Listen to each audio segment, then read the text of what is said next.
2월 10일 수요일 아침 기도에 오신 여러분을 환영합니다. 오늘 우리가 함께 나눌 말씀은 누가복음 12장 49절에서 59절 말씀입니다. 다 함께 말씀 읽도록 하겠습니다. 내가 불을 땅에 던지러 왔노니 이 불이 이미 붙었으면 내가 무엇을 원하리요? 나는 받을 세례가 있으니 그것이 이루어지기까지 나의 답답함이 어떠하겠느냐? 내가 세상에 화평을 주려고 온 줄로 아느냐? 내가 너희에게 이르노니 아니라 도리어 분쟁하게 하려 함이로라. 이후부터 한 집에 5사람이 있어 분쟁하되 셋이 둘과 둘이 셋과 하리니 아버지가 아들과 아들이 아버지와 어머니가 딸과 딸이 어머니와 시어머니가 며느리와 며느리가 시어머니와 분쟁하리라 하시니라. 또 무리에게 이르시되 너희가 구름이 서쪽에서 이는 것을 보면 곧 말하기를 소나기가 오리라 하나니 과연 그러하고 남풍이 부는 것을 보면 말하기를 심히 더우리라 하나니 과연 그러하니라. 외식하는 자여 너희가 천지의 기상은 분간할 줄 알면서 어찌 이 시대는 분간하지 못하느냐? 또 어찌하여 옳은 것을 스스로 판단하지 아니하느냐? 내가 너를 고발하는 자와 함께 법관에게 갈 때에 길에서 화해하기를 힘쓰라. 그가 너를 재판장에게 끌어가고 재판장이 너를 옥졸에게 넘겨주어 옥졸이 옥에 가둘까 염려하라. 내게 이르노니 한 푼이라도 남김없이 갚지 아니하고서는 결코 거기서 나오지 못하리라 하시니라. 아멘. 49절부터 50절까지는 예수님의 사역에 대해서 기록되어 있습니다. 예수님께서는 자신이 이 땅에 불을 던지러 왔다고 말씀하십니다. 그리고 자신이 받을 세례도 있다고 말씀하시는데요. 특히 예수님께서는 자신이 받을 세례가 이루어지기까지 답답하다라고 자신의 심경을 표현하십니다. 49절에 기록된 불은 정화와 심판을 의미합니다. 조금 더 쉽게 말한다면 태워질 것과 태워지지 않을 것을 구분한다는 것을 의미합니다. 알곡과 가라지가 구분되는 것이죠. 그리고 예수님께서 받을 세례는 십자가 사건을 의미합니다. 이어서 예수님께서 말씀하신 답답하다라는 심경의 표현은 예수님께서 십자가 사역을 통해서 완성하실 그분의 계획, 그 계획에 대해서 예수님께서 얼마나 간절한지, 또 그 계획에 대해서 얼마나 예수님께서 열심과 열정을 가지고 계신지를 잘 보여주는 대목입니다. 정의와 심판을 의미하는 이 불과 십자가 사역, 예수님께서는 이렇게 두 가지를 자신의 사역으로 설명하고 계십니다. 그런데 이 두 가지 사역이 어떤 관련이 있을까요? 이것에 대해서는 이어지는 말씀 51절, 53절의 말씀을 통해서 알 수 있습니다. 51절, 53절입니다. 내가 세상에 화평을 주려고 온 줄로 아느냐? 내가 너희에게 이르노니 아니라 도리어 분쟁하게 하려 함이로라. 이후부터 한 집에 5사람이 있어 분쟁하되 셋이 둘과 둘이 셋과 하리니 아버지가 아들과 아들이 아버지와 어머니가 딸과 딸이 어머니와 시어머니가 며느리와 며느리가 시어머니와 분쟁하리라 하시니라. 예수님께서는 자신이 세상의 화평이 아닌 분쟁을 주러 왔다고 말씀하십니다. 마태복음에서는 검을 주러 왔다고 표현하고 있습니다. 화평이 아닌 검과 분쟁. 이것이 의미하는 분명한 한 가지는 예수님께서 이 땅에 오심으로 인해서 이 땅에는 화평과 반대되는 검과 분쟁, 다시 말해 전쟁과도 같은 심각한 갈등이 생겨난다는 것입니다. 여기서 한 가지 우리가 확인해야 되는 것이 있습니다. 마태복음 5장의 기록에 따르면 예수님께서는 화평하게 하는 자가 복이 있다. 그리고 그런 자가 하나님의 아들이라 일컬음 받을 것이다 라고 말씀하셨습니다. 그렇다면 이 마태복음 5장과 오늘 본문의 내용이 모순되는 것일까요? 당연히 그렇지 않습니다. 오늘 본문에서 말씀하시는 이 화평은 세상이 말하는 화평을 의미합니다. 이 화평의 특징은 일시적이고 완전하지 않은 화평입니다. 인류의 역사가 보여주듯이 이 땅 그 어느 나라도 그 어떤 시대에도 영원하며 완전한 화평은 어느 곳에도 없었습니다. 그리고 앞으로도 없을 것입니다. 당장 대한민국 국민으로 살아가는 우리 또한 지금 이 순간에도 우리는 휴전 상태에서 살아가고 있습니다. 하지만 마태복음 5장에서 예수님께서 말씀하신 화평은 세상이 말하는 화평이 아닙니다. 전혀 다른 화평입니다. 이 화평은 영원하며 완전한 화평입니다. 원죄로 시작하여서 깨져버린 하나님과 인간과의 관계가 완벽히 회복되는 것을 통해서 모든 성도에게 주어지는 화평입니다. 영원하며 완전한 화평인 것입니다. 바로 이것이 예수님께서 가르치신, 마태복음 5장에서 가르치신 화평입니다. 이렇게 지금까지 내용들을 가지고 49절부터 53절까지의 내용을 한번 정리해 보겠습니다. 예수님께서는 거짓된 화평 가운데 있던 세상에 오셨습니다. 예수님께서 이 땅에 오신 것은 거짓된 화평을 유지하기 위해서 오신 것이 아니라 오히려 십자가 사건, 다시 말해 복음을 선포하기 위함이었습니다. 그리고 복음의 선포는 이 땅에 불을 던지는 것과 같아서 복음을 받아들이는 자와 받아들이지 않는 자가 자연스럽게 구분되게 합니다. 뿐만 아니라 복음을 받아들인 자와 받아들이지 않은 자는 구분되는 것에서 끝나지 않고 두 그룹 간의 전쟁과도 같은 강력한 갈등이 일어납니다. 예수님께서는 이것을 세상에 검을 주러 왔다, 분쟁하게 하려 한다라고 표현하고 계십니다. 이 갈등이 얼마나 강력한지 한 집에 사는 가족들 간에도 갈등이 생깁니다. 예수님께서는 아버지가 아들과 아들이 아버지와 어머니가 딸과 딸이 어머니와 시어머니가 며느리와 며느리가 시어머니와 갈등하게 될 것이라 말씀합니다. 이웃 주민, 회사 동료, 학교 친구도 아니라 가족 간의 갈등을 이야기하신 것은 그 갈등이 얼마나 첨예하고 심각할지를 보여주는 것입니다. 물은 피보다 진하다라는 표현이 있는데요. 복음으로 인한 갈등은 그 피보다도 진합니다. 그만큼 복음을 받아들이지 않는 세상이 복음에 대해, 믿음에 대해, 성도에 대해, 교회에 대해, 그리고 하나님에 대해 아주 심각하게 적대적이라는 것을 의미합니다. 예수님께서 이런 심각한 갈등의 과정이 있음에도 불구하고 그 모든 갈등의 시작이 되는 세상에 갈등의 불을 던지는 행위와도 같은 이 십자가 사건이 속히 이루어지길 간절히 원하시면서 답답하다라고 표현하셨습니다. 이거는 히브리서 12장 2절의 말씀을 통해서 그 이유를 알 수 있습니다. 히브리서 12장 2절입니다. 믿음의 주요 또 완전하게 하시는 이인 예수를 바라보자. 그는 그 앞에 있는 기쁨을 위하여 십자가를 참으사 부끄러움을 개의치 아니하시더니 하나님 보좌 우편에 앉으셨느니라. 예수님께서는 자신의 십자가 사건을 통해서 세상 가운데 갈등의 불을 던져 심각한 분쟁을 일으키게 되지만 그 모든 고통의 과정은 완전한 승리를 통한 진정한 화평을 주기 위한 과정에 불과하다는 것을 알고 계셨습니다. 예수님께서는 정화와 심판을 의미하는 불을 통해 마침내 완성될 하나님의 나라, 마침내 회복될 하나님과의 관계를 바라보신 것입니다. 예수님의 십자가 사건으로 시작된 이 전쟁과도 같은 갈등은 오늘날 우리의 신앙의 여정 가운데서도 여전히 존재하고 있습니다. 최근에는 코로나19로 인해서 그 갈등이 더욱 심해지고 그 결과 성도들은 더 큰 고통 가운데 놓여 있습니다. 잊을만 하면 아무개 교회가 뉴스의 헤드라인을 장식합니다.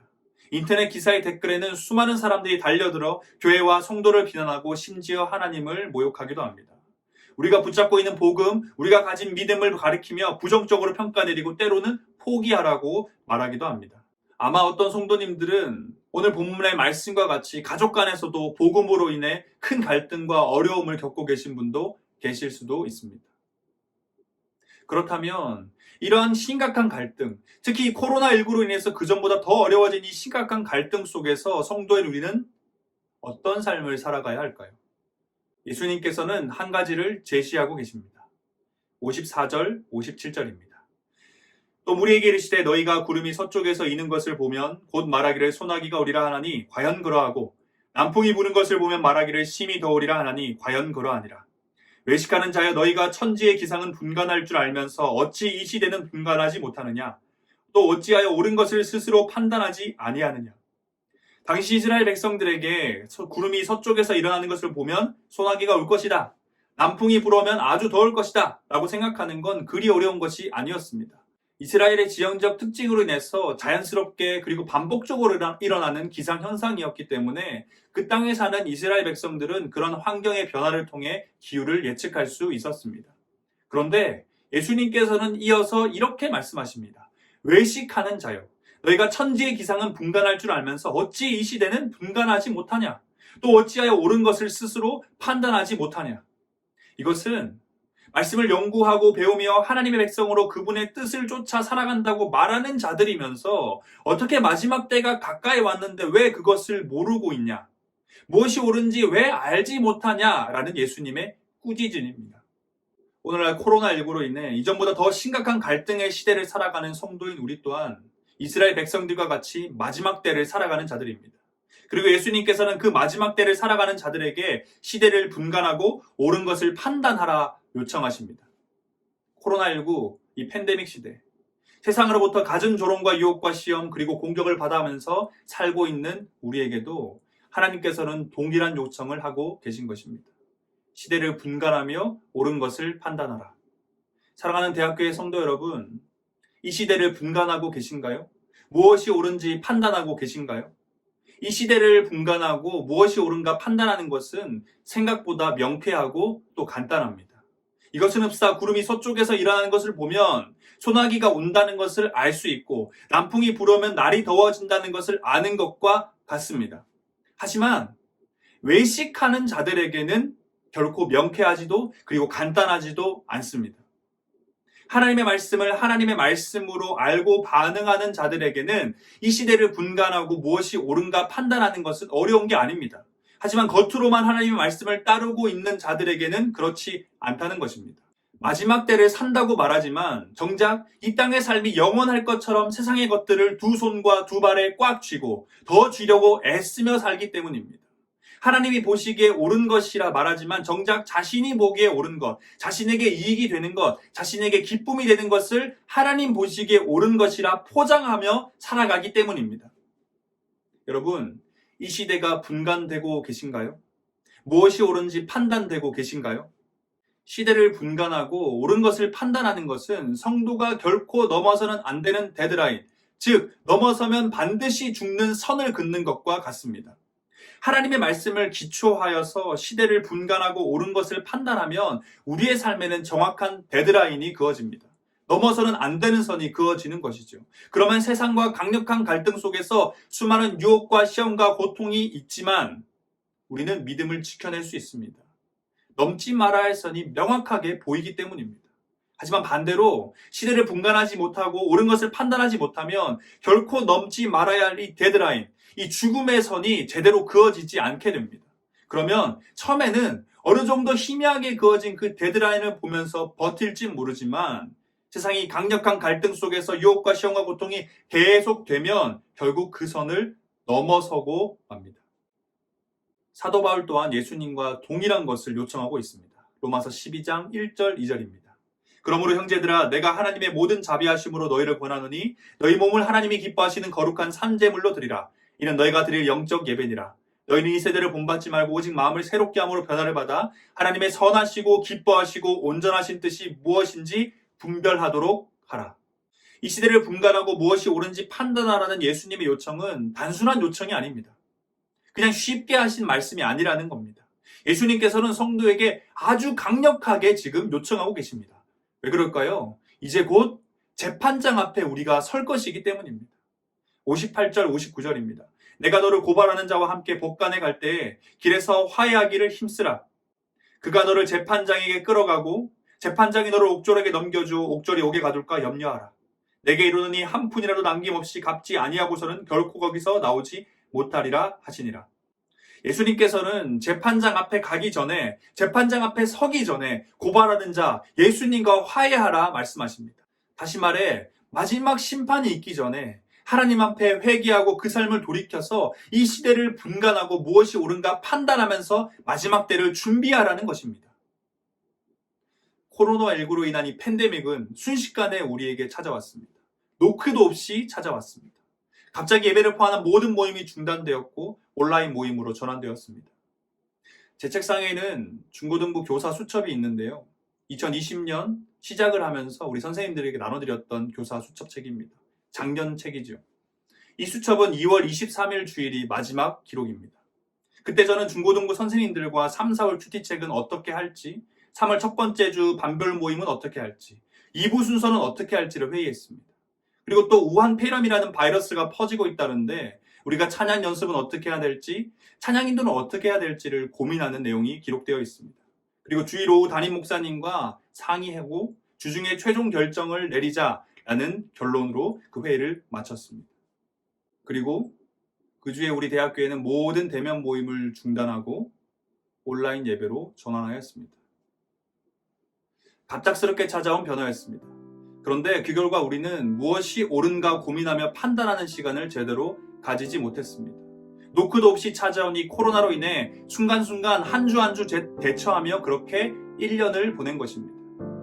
저는 오늘 본문을 연구하고 묵상하면서 하나님께서 우리 대학교에게 바로 요청하시는 것은 이것이다 라는 결론을 내렸습니다. 시대를 분간하고 무엇이 옳은가 판단하라.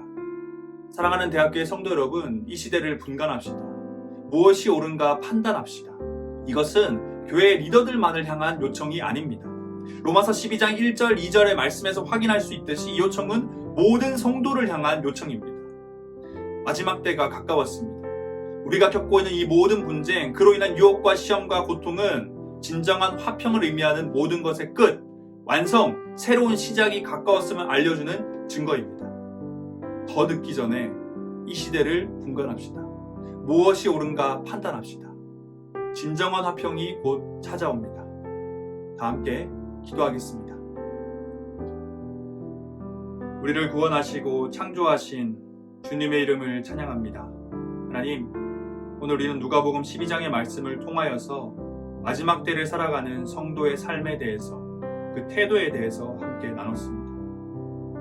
시대를 분간하고 무엇이 옳은가 판단하라 하신 예수님의 요청 앞에 우리가 전심을 다해 응답하길 원합니다.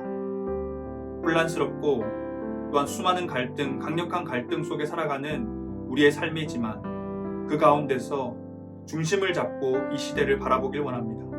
하나님이 보시기에 무엇이 옳은지, 무엇이 기쁜지를 올바로 판단하여 중심을 잡고 우리의 인생, 우리의 삶 가운데 데드라인을 명확하게 긋길 간절히 소망합니다. 그래서 우리의 믿음을 굳건히 끝까지 지켜 마지막 날 하나님 앞에 서서 칭찬받는 우리가 되길 간절히 소망합니다. 오늘 새로운 하루 동안, 그리고 남은 한 주 동안 이 시대를 분간하고 무엇이 옳은가 판단하는 우리 모두가 되길 기도드리며 우리의 구원자, 삶의 이유, 다시 오실 예수 그리스도 이름으로 기도드립니다.